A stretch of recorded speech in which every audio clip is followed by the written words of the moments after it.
ஆண்டவரும் இரட்சகரும் மீட்பருமாயிருக்கிற இயேசு கிறிஸ்துவின் நாமத்தினாலே அன்பின் வாழ்த்துக்கள்.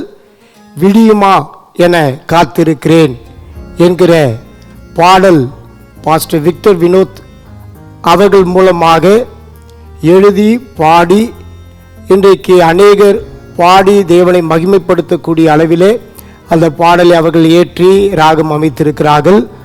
அந்த பாடலை நானும் கேட்டிருக்கிறேன். கர்த்தருடைய நாமம் அதன் மூலமாய் மகிமைப்படத்தக்கதாக ஆண்டவர் பெரிய காரியங்களை செய்வாராக. வேதம் இப்படியாய் சொல்லுகிறது. சங்கீதக்காரன் அழகாய் எழுதுகிறான், எப்பொழுது விடியும் என்று விடிய காலத்துக்கு காத்திருக்கிற ஜாமக்காரனை பார்க்கிலும் அதிகமாய் என் ஆத்துமா ஆண்டவருக்கு காத்திருக்கிறது என்று சொல்லி சங்கீதக்காரன் 130 சங்கீதம் 6 வசனத்தில் இப்படியாய் எழுதியிருக்கிறார்.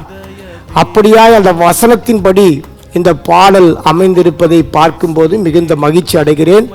இன்னும் அநேக பாடல்களை எழுதி கர்த்தருடைய நாமத்துக்கு மகிமையாய் ஆண்டவரை மகிமைப்படுத்த இன்னும் அவருக்கு வேண்டிய விசேஷித்த கிருபையையும் அபிஷேகத்தையும் தேவன் தருவார் என்று சொல்லி அவரையும் அவருடைய ஊழியத்தையும் மனதார நான் வாழ்த்தி ஆசீர்வதிக்கிறேன். Reverend Job Gnanaprakasam, Open Bible Church of God, Kanchipuram.